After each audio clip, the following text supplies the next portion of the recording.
रहीम अस्सलाम वालेकुम। First year कैसे हैं आप सब लोग। तो स्टूडेंट्स आज हम करेंगे टॉपिक वैक्यूल्स का टॉपिक जो है ना वो बच्चे रट्टा लगा लेते हैं, तो रट्टा नहीं लगाना होता। और अगर आप इस वैक्यूल की टॉपिक को रट्टा लगाएंगे आपको ये भी याद करना पड़ेगा और ये भी याद करना पड़ेगा। अगर आप इसे लिखने बैठेंगे तो ये काफ़ी लंबा हो जाएगा और वैसे इस तरीके से समझ भी नहीं आता। तो आप लोगों की आसानी के लिए मैंने यहाँ पे इसके अंदर से मेन जो पॉइंट्स हैं वो निकाल लिए हैं। और आप लोग देखें जो भी आप इस तरीके से आप नोट्स लिख लें। पहले मैं तो बुक को बंद कर देती हूँ इसको। और ये आसान से हमने लिख लिए हैं नोट्स। आप इस तरीके से नोट्स बना के अपनी फाइल में रख सकते हैं। और जो टॉपिक होता है उसे आप किसी भी परमानेंट मार्कर से लिख दें और इसी मार्कर से आपने हर टॉपिक का शुरुआत करनी है। आपने याद रखना है, आप एक टॉपिक लिख रहे हैं तो उसका जो मार्कर आप एक टॉपिक के लिए यूज़ कर रहे हैं ना परमानेंट, तो वही आपने यूज़ करना है। और जो अंदर इंपॉर्टेंट लफ्ज़ हैं उसके लिए आप ग्रीन मार्कर रख लें और वही पक्का रख लें। और उसके जो टॉपिक होता है ना उसके अंदर और हेडिंग्स बन रही होती हैं, उनके लिए भी आप एक ही परमानेंट मार्कर रख रहे हैं। तो इससे क्या होगा ना कि आपको बहुत आसानी होगी। आप इसे आर्ट का सब्जेक्ट समझ के पढ़ेंगे ना तो आपको बहुत मज़ा आने वाला है। वैसे तो ये बहुत बोरिंग सब्जेक्ट्स होते हैं, इस तरीके से हम साइंस के सब्जेक्ट्स पढ़ते हैं बहुत बोरिंग होते हैं, लेकिन अगर आप उन्हें इंटरेस्टिंग बना के पढ़ेंगे तो आपके लिए बहुत ही फ़ायदेमंद होंगे। तो चलिए शुरू करते हैं। वैक्यूल्स मैं थोड़ा क्लियर कर रही हूँ इसे ताकि आपको सही क्लियर नज़र आए। तो अब मेरे ख्याल से आपको थोड़ा सा ऊपर कर लेते हैं इसे। तो अब मेरे ख्याल से आपको सही नज़र आ रहा होगा। सबसे पहले मैं पढ़ लेती हूँ, इंग्लिश में भी और उर्दू में भी ट्रांसलेट कर लेती हूँ।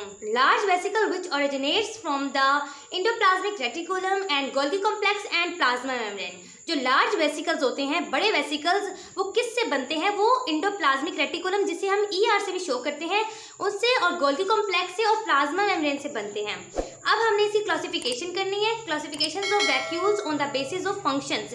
इनके फंक्शंस को मद्देनजर रखते हुए इनके फंक्शंस के ऊपर हमने इस वैक्यूल्स की क्लासिफिकेशन कर लेनी है। तो इसको 3 हिस्सों में डिवाइड किया गया है।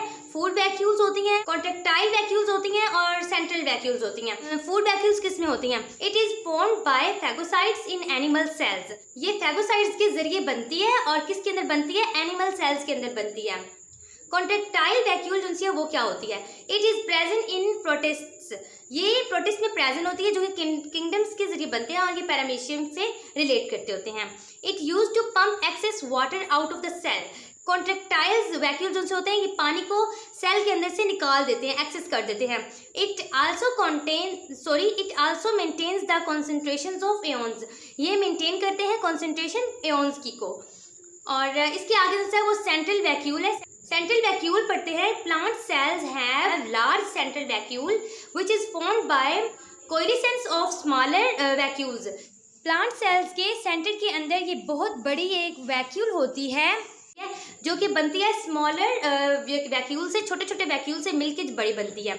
इसका रोल क्या होता है? रोल जो होता है वो सबसे इंपॉर्टेंट होता है। आपसे वो कुछ भी पूछ सकते हैं, वो आपसे वैक्यूल के फंक्शंस पूछ सकते हैं। क्लासिफाई करें आप वैक्यूल्स को उनके बेसिस फंक्शंस पे, ओके। और आपसे अलग रोल भी पूछ सकते हैं कि आप बताएं कि रोल क्या है वैक्यूल का। तो आपने क्या लिखना है? It act as like stone house of the cell. ये ऐसे एक्ट करती है जैसे स्टोन हाउस है सेल का। पॉइंट नंबर 2 है it provides mechanical support by maintaining turgors. और ये टेरगोर को मेंटेन करते हुए मैकेनिकल सपोर्ट प्रोवाइड करती है। और ये जो है ये आपने लाजमी डायग्राम साथ बनानी है अगर आपके पास वैक्यूल्स का टॉपिक आ गया। और इसके अंदर देखिए यहाँ पे ये जो सॉल्यूशन है अंदर, इस सॉल्यूशन को हम क्या कहेंगे? ये सॉल्यूशन साइड में मैंने इसलिए लिखा है आपको पता चल जाए कि सॉल्यूशन है। अब ये क्या सॉल्यूशन क्या कहलाता है आपको ये पता होना चाहिए कि सॉल्यूशन का क्या मतलब है, इसका नाम क्या है इस सॉल्यूशन का। सॉल्यूशन तो बहुत सारे होते हैं, इस तरह तो केमिस्ट्री में भी बहुत सारे सॉल्यूशन होते हैं, लेकिन इस सॉल्यूशन का खास नाम होता है जो कि वैक्यूल्स के अंदर होता है। Solutions inside the central vacuoles called cell sap. वो सेल सैप कहलाता है। ये आपने याद रखना है। ये अंदर वाली साइड पे होता है, ये बाहर वाली साइड पे नहीं होता, ठीक है। और ये जिनसे होता है टोनोप्लास्ट जिनसे होते हैं। टोनोप्लास्ट क्या करते हैं? टोनोप्लास्ट जो साइड वाली मेम्ब्रेन होती है, इसको साइड वाली जो मेम्ब्रेन होती है ना उसको हम कहते हैं टोनोप्लास्ट, वैक्यूल की खास करके।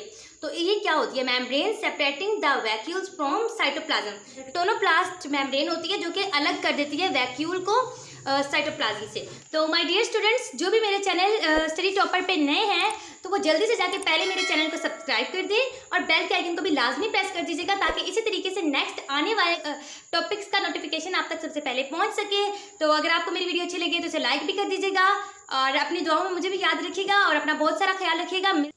तो इंशाल्लाह हमारा जिनसा अगला टॉपिक है वो होगा माइक्रोटोन्ड्रिया का बहुत ही आसान टॉपिक मैं लाऊंगी इंशाल्लाह आपके लिए, और बहुत ही इजी वर्डिंग में लाऊंगी। मिलते हैं एक नई वीडियो में, तब तक के लिए मुझे दीजिए इजाज़त। अल्लाह हाफिज़।